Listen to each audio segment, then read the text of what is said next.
창세기 말씀을 통해서 우리의 태도가 어떻게 선택되었으면 좋을는지 말씀을 통해서 상고하고 있습니다. 오늘은 모든 사람들이 겪는 순간의 일들을 좀 나누려고 합니다. 이 중에 잘 살고 싶은 사람 모두겠죠. 좀 더 편하고 싶은 것 모두의 바람입니다. 조금 더 안전하고 싶은 것 모두의 바람이고요. 1등까지는 바라지 않아도 지금보다 조금 나았으면 좋겠고, 재정도 조금 여유로웠으면 좋겠고, 건강도 조금 더 나았으면 좋겠고, 우리의 자녀들도 조금 더 괜찮은 직장, 조금 더 높은 연봉, 모두의 바람 아니겠습니까?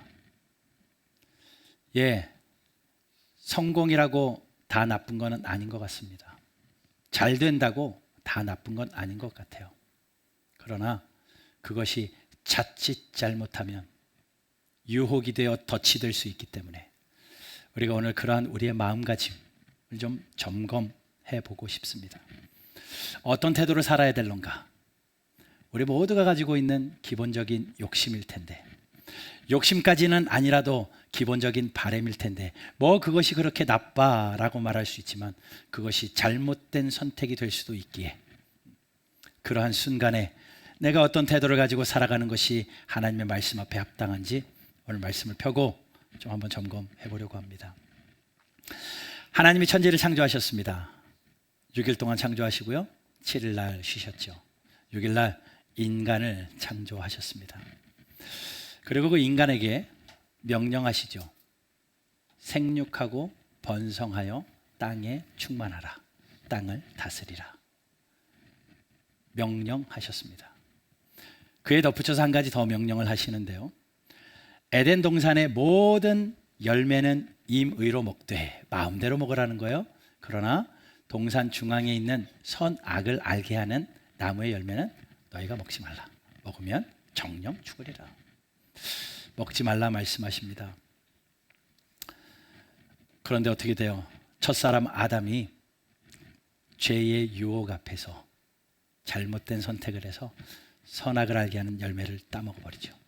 그 결과는 이 땅에 죄가 들어오기 시작합니다. 온 인류가 죄인이 되어지고요, 아담 이후에 출생한 모든 인생들은 날 때부터 죄의 모습으로 태어납니다. 그런데 그 죄가 얼마나 무섭냐면요, 파급력이 굉장히 빠릅니다. 전염성이 굉장히 강하다는 이야기입니다. 그리고 점점 강력해집니다. 아담으로부터 시작되어졌던 그 작은 죄라고 생각했던 그 죄가 옆 사람을 타고 넘어가면서 점점 커져서 온 땅에 죄악이 관영하더라 성경은 이야기합니다. 하나님이 하늘에서 보시니 모든 인생들이 다 죄 짓는 일에 열심인 거예요. 그래서 하나님이 성경의 표현대로 인간 지으셨으면 한탄하셨더라, 후회한 거예요. 아휴, 괜히 졌네. 한탄하고 후회하셨습니다. 후회할 일 없으실 하나님께서, 한탄하실 일 없는 하나님께서 죄 앞에서 어쩔 수 없이 넘어지는 인생들을 보며 너무나도 강력하게 전파되어지며 온 땅에 순식간에 죄의 바다가 되어지는 그 모습을 보며 하나님이 한탄하셨습니다. 그러다가 한 가지 하나님께서 계획을 하셨는데, 이 인간들을 좀 정리를 해야 되겠다, 쓸어버리기로 작정하셨습니다. 대청소하시려고 합니다. 어떻게 하시는가 하니 하늘의 문을 여셨습니다. 그리고 비를 쏟아붓기 시작하셨습니다. 며칠을요? 40일 밤낮을. 그러니 40일 밤낮 비가 쏟아지니 살아남을 사람이 어디 있습니까? 살아남을 생물들이 어디 있습니까? 다 쓸려 내려가는 거죠. 그런데 보세요, 다 쓸려 내려가면 하나님이 창조하신 인생은 어떻게 되냐고요? 생육하고 번성하고 땅에 충만하라고 했던 하나님의 사명은 어떻게 되냐고요? 그냥 끝나버리는 것 아니냐고요? 그러니 하나님 편에서 한 시를 남겨놓으셔야 됐는데, 하늘을 내려서 두루 살펴보니 그 중에 하나님의 은혜를 입은 자, 당대 의인이라 불리는 한 사람이 눈에 딱 들어오는 거예요. 그 사람이 노아였습니다. 하나님이 노아를 선택하시고 그 가족 8명을 부르십니다. 노아를 불러놓고 하나님이 말씀하시죠.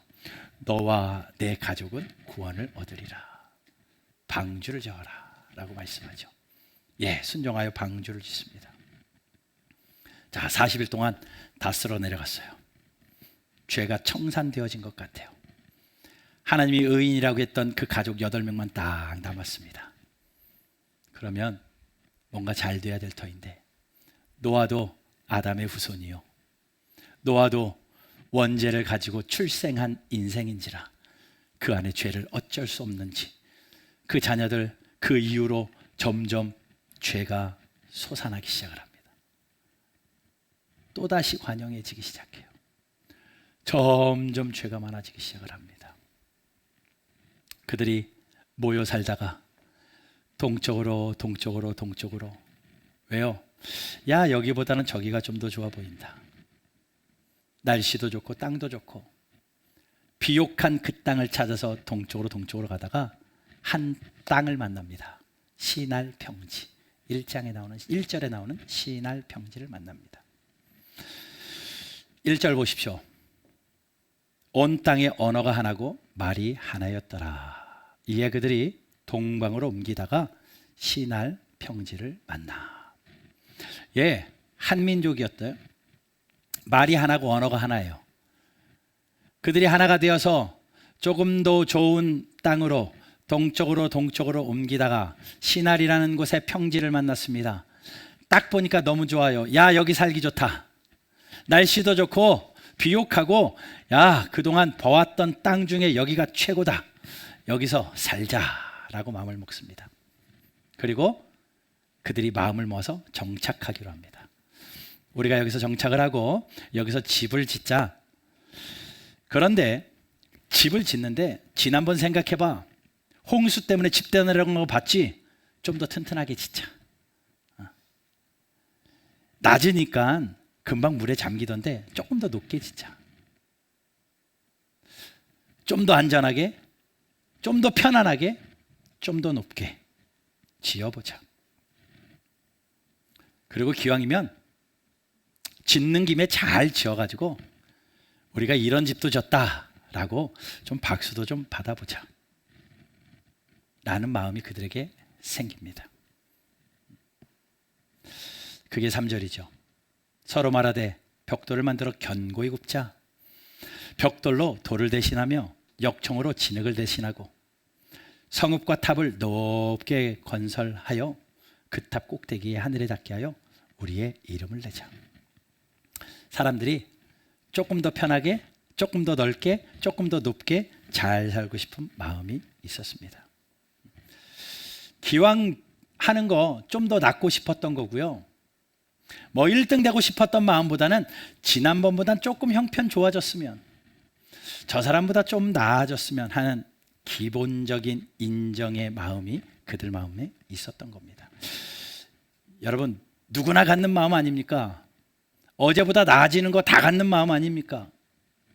조금 더 형편이 나아지고 조금 더 좋은 옷 입고 싶고 좀 더 좋은 집 살고 싶은 그러한 마음 우리 모두에게 있는 것 아닙니까? 뭘 그게 욕심까지라고요? 아니요, 욕심 아니라고 이야기해도 그 안에 깊은 곳에 내려가면 욕심이 있었고, 그것을 사람들은 성공이라는 이름으로 탈바꿈하여서 이야기하곤 하더라고요. 바벨에게 그런 욕심이 생겼던 겁니다. 성공의 유혹이 온 겁니다. 엄청난 성공을 바란 건 아니지만 조금 더 잘 되고 싶은 그런 마음이 성공의 유혹의 뿌리였던 거죠.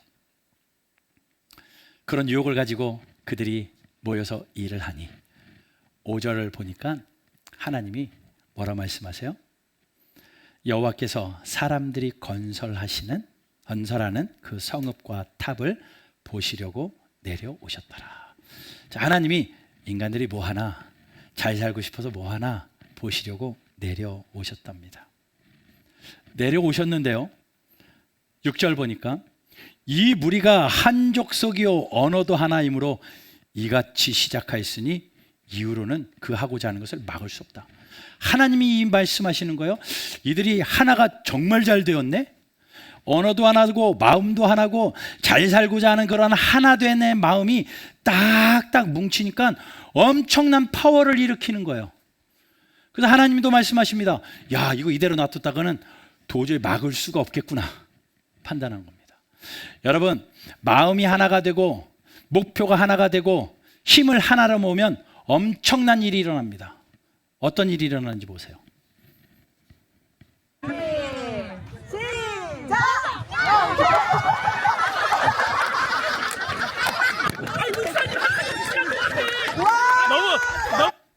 예, 어제 있었던 일인데요. 애들 10명하고 저하고 1대 10으로 씨름을 하는 거죠. 보셔서 알겠지만 딱 스캔을 해보니까 제일 나이 많은 애가 초등학교 1학년, 남자라고는 주원이 하나, 에이 쟤 하나쯤이야. 그 밑에 애들은 오니겸이, 에이 쟤네들쯤이야. 채아만 조금 무서웠고 나머지 10명 딱 있는데 아유 얼마든지 이길 것 같은 거죠. 오케이 하자. 그러고 이길 마음은 없었어요. 버티고만 있으려고 했는데 힘도 못 쓰게 끌려가는 거예요. 막 제가 줄줄 두 판인데 두 판 다 졌잖아요. 초등학교 1학년 유치원 애들도 자기들끼리 힘 모아서 영차 하니까는 아유 제가 꼼짝을 못 하겠더라고요. 이춘복 집사님이면 이겼을 텐데 꼼짝을 못 하겠더라고요. 예, 인간이 마음이 하나가 되니까요 이래요. 하나님이 하늘에서 보시니까 인간이 그렇게 마음이 하나가 된 겁니다. 별것 아닌 것 같은 사람들이 마음이 딱 하나가 돼가지고 성을 짓기 시작하는데 엄청난 겁니다. 하나님이 안 되겠다 싶으셔가지고 작전을 짜시죠. 말을 흐트러 버리자. 언어를 혼잡하게 만들어 버리자. 그래서 그들이 하고자 하는 일들이 되지 않도록 만들어 버리자. 예, 그 당시에 뭐가 있었겠습니까? 서로 육성으로 대화하면서 땅도 토목공사도 해야 되고 뭐 집도 져야 되고 해야 될 일 많잖아요. 그러면 서로 이야기가 돼야 될 거. 오늘은 너 이거 해, 너 저거 해. 위에서 집 짓는데 야 위에 망치 가져와. 근데 밑에서 망고 가지고 올라오면 어떡해요? 물 달라고 하는데 엉뚱한 거 들고 오면 어떡해요? 서로 대화가 안 됩니다. 그러면 싸움이 일어나는 거죠. 네가 이거 가져오랬잖아. 네가 이거 가져오랬잖아. 말도 안 되는 이야기로 서로 안 한 이야기 가지고 싸우기 시작하고 사람이 싸움이 되니 마음이 갈라지기 시작하고 에휴 그러면 우리 같은 언어끼리 살자 해서 언어끼리 모여 살기 시작해요. 그때부터 민족이 시작된 겁니다. 언어가 나뉘어지고 그때부터 민족이 시작된 겁니다. 하나님께서 그걸 흐트러 보셨어요. 그런데 오늘 1절부터 9절까지 말씀 보면요 참 재밌는 게요 5절이 중심이잖아요. 중심 구절 5절을 위에 4절 위에 밑에 4절 이렇게 딱 대꾸를 이루고 있습니다. 표를 한번 보여주시면요 글씨가 잘 안 보이시는 분들은 성경책 보시고요 5절이 여호와께서 사람들이 건설하시는 그 성읍과 탑을 모르고 내려오신 게 중심입니다. 1절과 9절 2절과 8절 대꾸를 이루는데요 자 보세요. 1절에서 언어가 하나래요. 그들이 말이 하나래요. 그런데 9절 보니까 온 땅의 언어가 혼잡하게 됐대요. 언어가 하나였는데 반대는 온 땅의 언어가 다양해졌습니다. 2절 보면 그들은 시날 평지에 만나서 우리가 거기에 머물러 살자라고 인간은 결정했습니다.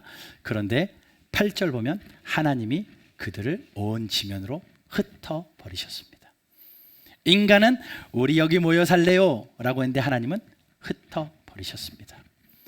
3절 좀 재밌는데요 인간들이 서로 이야기합니다. 자, 벽돌을 만들어 견고히 굽자. 그리고 우리가 역청으로 진흙을 대신하자 라고 그들이 서로 외치며 이야기하는데 하늘의 하나님께서도 똑같이 이렇게 말씀하시죠. 7절 보면 자, 우리가 내려가서 혼잡하게 해서 알아듣지 못하게 하자. 사람들은 자, 우리가 이거 하자 라고 하는데 하나님도 자, 우리는 이렇게 하자 라고 대꾸를 이루어요. 4절 보세요. 온 땅의 흩어짐을 면하자. 인간은 이렇게 이야기하고 있는데 하나님께서는 6절에 막을 수 없으니 흩어버리자 라고 대꾸를 이루고 있습니다. 보이세요? 이 표를 가만히 보면 5절을 중심으로 인간이 하고자 하는 의지와 하나님이 하시고자 하는 의지가 대립돼 있습니다. 인간은 이렇게 하려고 했는데 하나님은 이렇게 하는 거죠. 이게 오늘 본문 1절부터 9절까지의 내용이에요. 자, 우리가 먼저 점검할 건 이겁니다. 바벨 사람들이 그동안 힘들게 살았으니까 좋은 땅에 만나서 좀 편하게 사는 게 뭐 그리 잘못됐어. 그러나 오늘 본문을 들여다보면 그들의 동기가 있어요. 동기. 왜 그랬는지 두 가지가 나오는데, 첫 번째는요, 4절을 보면 탑을 하늘 꼭대기까지 지어서 뭐 하자고? 내 이름을 내자. 내 이름을 내고자 하는 동기가 그 안에 숨어져 있습니다. 편하게 잘 살고 싶은 그러한 욕심 속에 내 이름을 드러내고 싶은 것이 있었어요. 이거죠. 와, 저 건물 되게 멋있다. 와, 저 건물 되게 높은데 누가 지었어? 응, 내가 졌어. 이거 하고 싶은 거예요. 내가 박수 받고 싶었고 내가 했다는 이야기 듣고 싶었던 동기가 그 안에 있었던 겁니다. 이름을 드러내고 싶은 사람, 이름을 알리고 싶은 사람, 이게 성공의 유혹 아닙니까? 여러분, 성공하면요 이름 금방 드러나요. 여러분, 성공하면요 금방 네이버에 이름 나와요. 내 이름이 드러나고 싶고 내 이름을 알리고 싶었던 바벨이 가졌던 첫 번째 동기입니다. 보세요.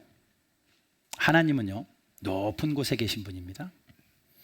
하나님의 이름은 언제나 높은 곳에 계셔야 되고 하나님의 영광은 언제나 높은 곳에 계셔야만 합니다. 그런데 인간이 욕심을 가지고 내 이름을 높이 올리려고 해요. 내 이름을 높이 올리려고 하고 내 생각을 높이 올리려고 하고 내가 했던 것을 높이 올리려고 하면서 하나님의 높으심을 내리고 나의 욕심을 위에다가 놓으려고, 나의 이름을 위에다가 놓으려고 하는 그런 마음, 그렇게까지 아닌데요 라고 해도 우리 안에 깊은 곳에 하나님의 높으심에는 안중에도 없고 나의 이름의 높음에만 관심이 있는 그러한 사람들, 우리가 하나님의 이름을 끌어낼 생각은 없었어도 내 이름이 높아지고자 하는 그 욕심의 탈이 성공이라는 겁니다. 하나님이 싫어하시는 죄가 있습니다. 가장 싫어하시는 죄가 교만입니다. 교만이 죄라는 것을 여러 책을 읽다가 한 구절이 참 마음에 와닿아서 적어놓았는데요, 한번 읽어드릴게요. 본질적인 악, 최고의 악은 교만이다. 이에 비하면 부정, 술, 탐욕, 술 취함 등은 벼룩에 지나지 않는다. 천사가 사탄이 된 것도 교만 때문이고 교만은 모든 악을 더 나쁜 악으로 이끄는 것이다. 그것은 하나님을 대항하는 완벽한 인간의 마음이다. 하나님을 대항하는 인간의 완벽한 마음이다 라고 말합니다. 한마디로 교만은요, 하나님의 자리에 내가 앉고 싶은 거예요. 하나님이 박수 받으시고 하나님이 영광 받으셔야 되는데 하나님의 영광에는 안중에도 없고 내 이름이 드러나고 싶고 내가 박수 받고 싶고 내가 편하고 싶고 성공의 탈을 쓰고 높은 자리에 내가 앉고 싶은 것, 인간의 본성입니다. 또 하나의 동기가 있었어요. 바로 이어서 나오는 4절 끝부분에 흩어짐을 면하자. 이게 또 하나의 동기였습니다. 조상들 보니까 홍수 때문에 다 쓰러졌거든요. 그러니 노아 때부터 그 아들 셈, 함, 야벳은 우리가 흩어지지 말고 잘 살아보자. 잘 살아보자. 모여서 잘 살아보자. 연합해서 잘 살아보자. 이게 뭘 잘못이에요? 여러분, 연합하는 거 좋은 거 아니에요? 하나님은 연합하는 거 정말 좋아하시잖아요. 형제가 동거하여 연합함이 어찌 그리 아름다운지요. 우리는 하나라면서요. 예수 그리스도를 머리로 연합하라면서요. 함께 살겠다는데, 함께 하나 되겠다는데 너무나도 좋고 하나님이 더 좋아하시지 않으셨을까요? 그런데요, 하나님이 첫사람 아담을 지어 놓으시고 아담과 하와에게 명령하셨습니다. 이렇게 말씀하셨습니다. 창세기 1장 28절 보면요, 하나님이 그들에게 복을 주시며 하나님이 그들에게 이르시되, 뭐라고 말했냐면 생육하고 번성하여 땅에 충만하라. 땅에 정복하라. 하나님이 그들에게 요구하셨던 건 그거예요. 그러니 하나님의 마음은 이거예요. 인생들을 향한 하나님의 마음은 생육하고 번성하고 땅에 충만하는 것. 예, 생육하고 번성하고 땅에 충만하려면요, 흩어져야 돼요. 땅에 가득하려면 흩어져야 돼요. 자, 첫사람 아담 실패해가지고 하나님께서 홍수로 쓸어버리시고 이제 노아가 남았으니 노아를 향한 하나님의 마음은 뭘까요? 창세기 9장 1절에 하나님이 노아와 그 아들들에게 복을 주셨습니다. 복을 주시며 그들에게 이르시되 생육하고 번성하여 땅에 충만하라. 어디서 많이 봤죠? 하나님의 마음은 변하지 않았어요. 대상은 변했지만 하나님은 그 인간들이 생육하고 번성하고 땅에 충만하고. 아담한테 한 번 얘기했다가 실수했으니까 노아에겐 2번 얘기해요. 7절에 한 번 더 얘기하십니다. 너희는 생육하고 9장 7절이요 번성하여 땅에 가득하여 그 중에서 번성하라 했다. 다시 한번 강조하며 말씀하시는 거예요. 땅에 충만하고 땅에 가득해서 번성하라. 예, 땅에 가득하려면 어떻게 해야 돼요? 흩어져야 가득해지죠. 많아져야 가득해지죠. 근데 그들은 많아지는 거 좋지 않다, 괜찮다, 우리끼리 모여서 살자, 흩어짐을 면하자. 하나님의 계획과 정반대였습니다. 연합이 좋을 때도 있지만요, 연합이 잘못될 때는 하나님의 뜻과 반대의 연합이요.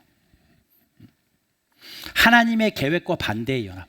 하나님의 계획과 반대의 연합들이 얼마나 많이 일어나는데요. 우리나라에요, 반기독교 시민연합이라는 단체가 있습니다. 기독교를 반대하기 위해서 모인 사람들이래요. 그분들이 계속 법을 상정하는데 어떤 법까지 상정했었는 줄 아세요? 길거리 가다가 성경책 들고 가다 걸리면 깜빵 가는 겁니다. 몸에 십자가 목걸이 했으면 징역 얼마, 귀걸이에 십자가 얼마 있으면 벌금 얼마, 하여튼 기독교를 상징하는 것을 몸에 가지고 있으면 그런 법안을 상정해요. 물론 통과되지는 않지만 그런 일들이 일어나고 있다고요. 유럽이나 미국에는 이미 그런 일들이 일어나고 있고, 예, 복음 전하는 것도요, 미국이나 유럽 같은 데는 내가 몇 날 몇 월 몇 시에 누구에게 복음을 전하겠다 광고하고 허가 받고 전도해야 돼요. 허가 받지 않고 전도하면 큰일 납니다. 주거 침입죄입니다. 함부로 전도 띵동띵동 못해요. 전도하기 싫으신 분들은 미국 가시면 돼요. 여러분, 그런데 그게 먼 나라 이야기가 아니라 우리나라도 점점 그렇게 되어져요. 복음 전하는데 얼마나 힘든 줄 아십니까? 사람들의 시선이 얼마나 따가운 줄 아십니까? 허락은 받고 했냐고. 지난주에 청년들 버스킹 하는데 찬양한다고 누가 가지고 허락 받고 하는 거예요. 따지더라고요. 예, 점점 시대가, 예, 그런 연합, 하나님 마음 아프시죠. 그런 연합. 아마도 바벨의 사람들은요, 하나님의 계획과 반대된 연합을 꿈꿨던 것 같아요. 괜찮다, 우리끼리 잘 살자. 그게 그들의 동기였습니다. 이름을 내고 싶었던 거, 조금 더 편안하고 싶었던 거, 또 하나는 흩어짐을 면하고 좀 더 잘 살고 싶었던 거. 그게 뭐 그렇게 잘못이냐고요. 근데 그 동기가 불순했는지 결과가 어떻게 됩니까? 5절 보면 하나님이 내려오시죠. 사람들이 건설하여서 그 성읍과 탑을 보려고 내려오셨더라. 불순한 동기를 보시면서 성공이라는 탈을 쓰고 유혹 앞에서 실수할 것 같은 그 인생들을 보고 하나님이 내려오셨습니다. 내려오셨더라. 사람들은요, 높이 쌓아요, 높이 올라가서 가장 하늘의 꼭대기에 닿게 내 이름을 내자라고 했는데, 그렇게 높게 쌓은 탑도 하나님은 보시려면 내려오셔야 되는 분이에요. 우리가 아무리 높아지고 아무리 높아져도 하나님은 내려오셔야 되는 분이라는 겁니다. 니들이 아무리 높이 쌓아봐라, 내가 내려가야지. 바로 그거죠. 그리고 하나님은 인간들의 계획을 완전히 흐트러 버리십니다. 언을 혼잡하게 해서 하나 되려고 했던 걸 흩어버리시기 위하여 언을 혼잡하게 하고, 높게 쌓으려는 그 탑의 욕심을 하나님은 완전히 흐트러 버리십니다. 사람이 여러분이 아무리 좋은 계획을 가지고요, 아무리 잘 포장해 가지고 인격적이고 굉장히 좋은 걸로 포장해서 계획을 가지고 있어도 하나님 보시기에 그 동기에 숨은 욕심이 보이거든 하나님께서는요 흐트러 버리십니다. 하나님이 흩으시면요 속수무책입니다. 하나님 물로 쓸어 버리시니 사람들이 속수무책입니다. 언어를 혼잡하게 하시니까 속수무책입니다. 어찌할 도리가 없습니다. 그러니 하나님께서 인간의 계획 무효화 선언해 버리시는 거죠. 언어를 혼잡케 하여 무효화 시켜 버리십니다. 심판당한 겁니다. 하나님의 심판. 여러분, 하나님의 심판하면 내 계획과 반대된 와, 내가 심판당해 가지고 이것도 또 막혔네. 내가 이런 계획이 있었는데 하나님이 날 심판하셔서 내가 또 이 일을 못했네. 하나님의 심판이 마치 저주인 것처럼 내가 이것도 안 되고 저것도 안 되고 나는 왜 이렇지? 나는 왜 이것도 안 되고 난 저것도 안 되지? 그런데 여러분 잘 생각해 보세요. 하나님의 심판이요, 하나님의 사랑의 증거예요.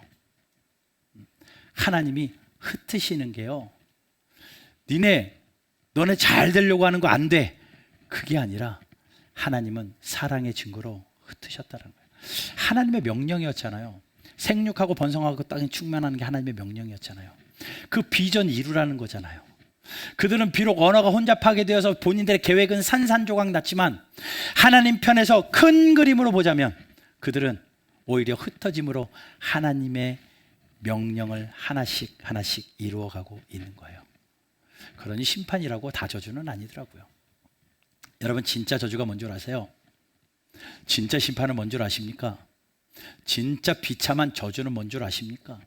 나는 하는 것마다 다 막혀, 그래도 난 저주받은 인생인가 봐. 아니요, 진짜 저주는요, 하나님 안에서 내버려진 사람. 신학적인 용어로 유기라는 단어를 씁니다. 하나님 안에서 내버려진 사람. 자식이 셋이 있어요. 첫째, 둘째는 엄마가 밥도 먹이고 옷도 사주고 공부 못하면 혼내기도 하고 말 안 들으면 때리기도 하고 이러는데, 셋째는 내버려둬요. 먹든지 자든지 잘하든지 못하든지 빈둥빈둥 쳐다도 안 보고 신경도 안 써버립니다. 누가 저주예요? 얘가 저주예요. 하나님의 사랑의 매질을 맞고 하나님의 뜻을 이루어가는 사람들은 사랑의 증거인데, 내버려진 자들이 진짜 저주입니다. 그러니 내가 살다가 이 일도 막히고 저 일도 막히거들랑, 아하, 하나님이 나를 통하여 하나님의 일을 이루어 가시는구나. 하나님의 비전을 이루어 가시는구나. 하나님의 사랑의 표현입니다. 하나님의 인간을 향한 하나님의 뜻을 이루어 가시는 사랑의 표현. 그러니 하나님의 사랑의 표현으로 오늘 본문은 끝을 맺는 거죠. 내가 너희를 사랑하니 그대로 둘 수는 없다. 흩어서서 생육하고 번성하고 땅에 충만해라. 그게 오늘 본문 바벨의 이야기입니다. 이런 일들이 왜 우리에게는 없을까요? 아까도 말씀드렸듯이 뭐 그렇게 크게 성공하고 싶지도 않고요, 1등 하려는 것도 아니고요, 지금보다 조금 더 편하고 싶고 지금보다 조금 더 안전하고 싶고 내 자식들 지금보다 조금 더 잘해주고 싶고 1등은 아니어도 남들보다 조금 더 안전하게, 좀 더 편안하게, 이게 우리의 마음인데, 거기서부터 성공의 유혹이라고요. 그러니 우리 모두가 피할 수 없는 그런 상황과 형편인데, 어떤 태도를 가져야 될까? 빠르게 3가지 말씀드릴게요. 어떤 태도를 가지고 살까? 하루하루를 어떤 태도를 가지고 살까? 성공의 유혹 앞에서 어떤 태도를 가지고 살아야 될까? 첫 번째, 기억하십시오. 동기를 점검하십시오. 동기를 점검하십시오. 내 이름이 드러나고 싶은 동기냐, 아니면 하나님의 뜻이 이루어지고 싶은 동기냐. 동기를 점검하시라고요. 그 동기는요, 진짜 여러분하고 하나님밖에 몰라요. 옆 사람도 얼마든지 속일 수 있는 동기입니다. 내 동기는 그렇지 않아 라고 이야기해도 하나님은 그 마음을 정확하게 아시거든요. 근데 우리가 얼마나 간교하냐면요, 하나님의 뜻이라고 굉장히 포장은 잘해요.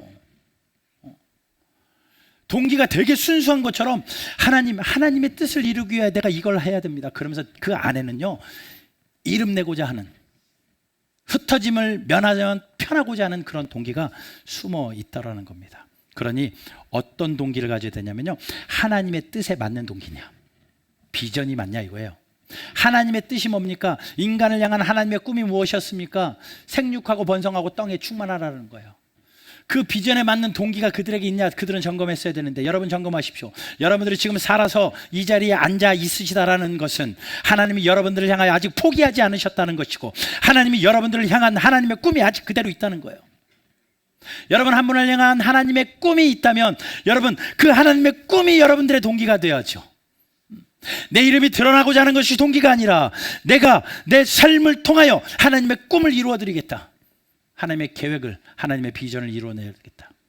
그러니 비전 없는 성공은요, 저주입니다. 비전 없는 성공은 인간의 욕심입니다. 그러니 여러분, 동기를 점검하여 성공의 유혹 앞에 보기 좋다고 냉큼냉큼 쥐어잡지 마십시오. 비전 없이 성공하면 큰일 납니다. 그러니 동기를 점검하십시오. 아하, 내가 이거 하나님을 위해서, 하나님의 나라를 위해서, 하나님이 나에게 주신 사명을 위해서 선택하는 건가. 동기를 점검. 두 번째는요, 이거 점검해야 돼요. 바벨의 실수는 뭐냐면요, 자기 생각대로 했다라는 게 실수였습니다. 우리 생각대로 동쪽으로 가자, 우리 생각대로 돌을 치워버리고 벽돌을 만들고, 우리 생각대로 역청을 치워버리고 진흙을 치워버리고 역청으로 만들고, 우리 생각대로 탑을 높게 쌓고, 내 생각대로. 그런데 그들은요, 그렇게 살면 안 되는 사람들이었죠. 하나님의 뜻대로 살아야 돼요. 주의 뜻대로, 주의 말씀대로, 하나님의 계획대로 살아야 되는 사람들인데, 그들은 실수한 거죠. 그러니 우리가 점검해야 될 우리의 태도 두 번째는요, 내 생각대로 살지 마시고 하나님의 말씀대로 사십시오.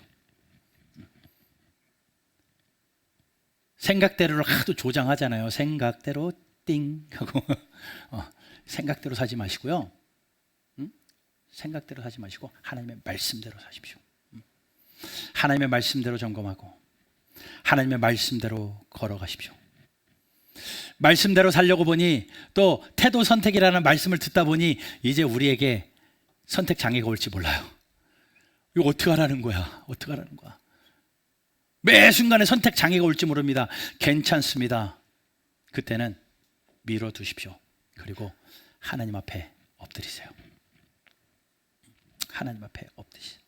주저주저 되거들랑, 선택이 딜레이 되거들랑 좀 미루고요, 한 번 더 말씀 펴시고요, 한 번 더 기도하시고요, 한 번 더 주 앞에 나오십시오. 여러분 조금 늦게 가더라도 제대로 가야 되지 않겠습니까? 선택이 잘못되는 것보다 늦어지더라도 바른 길 가야 되지 않겠습니까?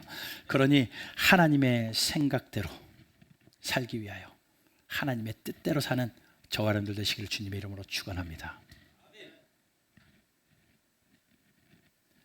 그러니 내 생각대로 무언가 움직이기 전에 하나님 앞에 엎드리는 훈련을 하세요. 하나님 앞에 우리가 바짝 엎드리잖아요. 하나님, 내 생각은 이랬는데 결정 못하겠어요. 하나님의 뜻은 어떠세요? 라고 우리가 바짝 엎드리잖아요. 하나님이 벌쩍 일어나십니다. 왜요? 일하려고. 여러분들이 바쁘게 손 가지고 일하잖아. 이 일도 하고 저 일도 하고 바쁘게 일하다가 동기를 점검하다 보니 아닌 것 같아. 이 손 어떻게 해야 될까? 하나님, 내가 기도하겠습니다. 두 손 모아 하나님 앞에 기도하기 시작하잖아요. 하나님이 손을 펴신다고요. 왜요? 일하려고 하나님이. 그러니 여러분, 하나님 앞에 엎드리고 기도하고 내 생각대로 말고 하나님 생각대로, 내 생각대로 말고 말씀대로 살아가는 저와 여러분들 되시기를 주 예수 그리스도 이름으로 축원합니다. 따라하세요. 생각대로가 아니라 말씀대로 살자. 예, 그거예요. 마지막 세 번째, 우리가 점검해야 될 우리의 태도 세 번째는요, 나의 연약함을 인정하고 서시라는 거예요. 사람들은요, 연약함이 부끄러운 겁니다. 그래서 감추려고 합니다. 남들한테는 약점 보이고 싶지 않습니다. 그래서 내 연약함을 감추려고 해요. 여러분, 뭔 소리야? 또 성공의 유혹인데 무슨 연약함이 뭔 얘기야? 라고 말할 수 있을지 모르지만 성공의 유혹 앞에서 우리가 사탄의 도구가 되지 않기 위해서, 성공의 유혹 앞에서 하나님 앞에 여전히 영광 돌리는 성공한 사람으로 살게 하시기 위해서 하나님이 우리에게요, 한 장치를 다 심어 놓으셨어요. 다시요. 성공의 유혹 앞에서 잘못된 선택에서 하나님의 영광 가리지 않도록 하나님이 잘 선택하라고 우리 안에다가 하나님이 장치를 다 심어 놓으셨다고요. 그 심어 놓은 장치 이름이 뭐냐면요, 연약함입니다. 나의 약함이 장치예요. 그러니 우리는 그거 인정하는 겁니다. 주여, 나는 연약합니다. 주님, 내가 연약합니다. 오늘도 힘들어하며 살아가는 연약한 존재입니다. 사실 맨날 패배의식으로 내가 연약합니다, 내가 연약합니다, 그러고 끝나버리면 참 불쌍한 인생인데, 그 연약함을 하나님 앞에서 인정하는 순간 불쌍하지 않는 이유는 고린도서 12장 말씀에 7절부터 읽어봅니다. 바울의 고백이죠.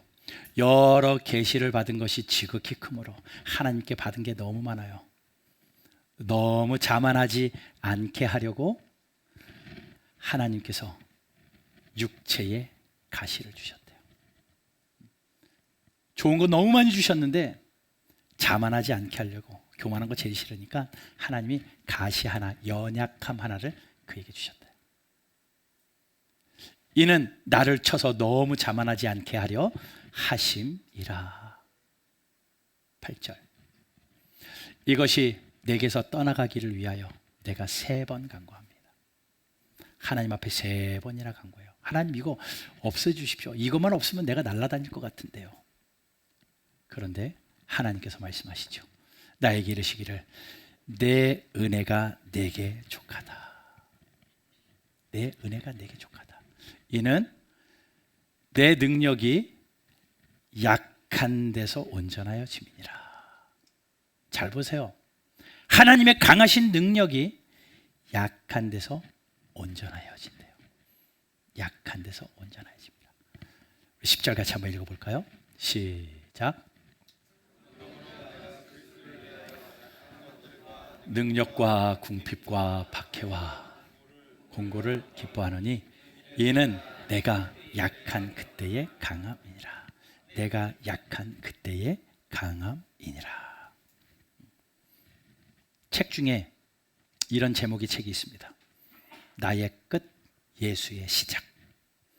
나는 끝났다고 하면 예수님은 시작하신다는 거죠. 아까도 말씀드렸잖아요. 아무것도 할 것 없어서 두 손 턱 주 앞에 내려놓으면 하나님이 일하시기 시작하고, 내가 열심히 살던 그 다리 하나님 앞에 무릎 꿇어서 바짝 엎드리면 하나님이 일하시기 시작하신다는 겁니다. 여러분, 이게 하나님이에요. 사도 바울은 그 고백하는 거죠. 내가 이렇게 약해서 모든 것이 끝났다고 생각되어지지만 내 약함을 하나님 앞에 인정하고 나니 약한 게 아니라 약할 때 오히려 강해지는 걸 경험하는 거죠. 여러분, 제일 약한 게 뭐예요? 약한 거 많지만 종이 되게 약하지 않아요? 성경책 넘기다 가면 쭉쭉 찢어지고요. 종이 웬만하면 애들도 쭉쭉 찢어요. 그 종이보다 더 약하게 만드는 방법은요, 그 종이를요 물에 젖으면 진짜 약해지더라고요. 물에 적신 종이 들면 후룩 떨어지기도 하고요. 정말 약해요. 그런데 그 종이, 물 묻은 종이를요 콘크리트 벽에다 딱 붙여 보십시오. 절대 떨어지지 않도록 콘크리트 벽에 딱 붙이세요. 종이 찢으려면요 벽 부셔야 돼요. 벽 부시지 않고는 종이를 붙일 수가 없습니다. 똑같아요. 종이보다 연약한 우리의 인생, 나의 연약함, 창조주 되신 하나님, 나의 구원자 되신 예수 그리스도, 가장 강하신 분과 딱 붙어 있으면, 절대 떨어지지만 않으면, 우리는 약해도 약한 게 아니라 약할 때 강함 되신 하나님의 능력으로 사는 겁니다. 여러분, 그러니 우리가 해야 될 세 번째는 연약함을 인정하세요. 그리고 약할 때 강함 되시는 하나님의 은혜를 구하는 것, 이것이 성공의 유혹 앞에 누리는 우리의 세 번째 태도입니다.